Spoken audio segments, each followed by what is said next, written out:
Praise the lord. దేవుని పరిశుద్ధ నామానికి మహిమ కలుగును గాక. అనుదిన దైవ కృపా కార్యక్రమాన్ని వీక్షిస్తున్న దేవుని బిడ్డలు, ఆత్మీయులను మీ అందరికీ పేరు పేరున ప్రత్యేకమైన వందనాలు తెలియపరుస్తున్నాం. మీ అందరికీ కూడా నూతన సంవత్సర శుభాకాంక్షలు తెలియపరుస్తున్నాం.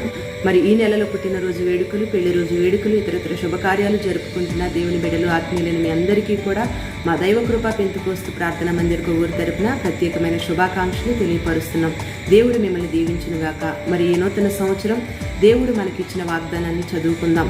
యెషయా గ్రంథం 56వ అధ్యాయం 5వ వాక్యం. నా ఇంటను నా ప్రాకారములలో ఒక భాగమును వారికిచ్చేదను అని దేవుడు మనతో వాగ్దానం చేస్తూ ఉన్నాడు. ఆయన ఇంటిలో ఉన్న ఆశీర్వాదాలన్నిటినీ నీకు ఇవ్వబోతూ ఉన్నాడు. అంతేకాకుండా ఆయన ప్రాకారములలో ఉన్న నెమ్మదిని, సంతోషాన్ని, సమాధానాన్ని, నిత్య జీవాన్ని ఆయన నీకు అనుగ్రహించబోతూ ఉన్నాడు. మరి ఈ సంవత్సరం అంతా కూడా ఆయన ఉన్నతమైన ఆశీర్వాదాలను నువ్వు అనుభవించుదువుగాక. నిశ్చయముగా దేవుడు నిన్ను దీవించునుగాక.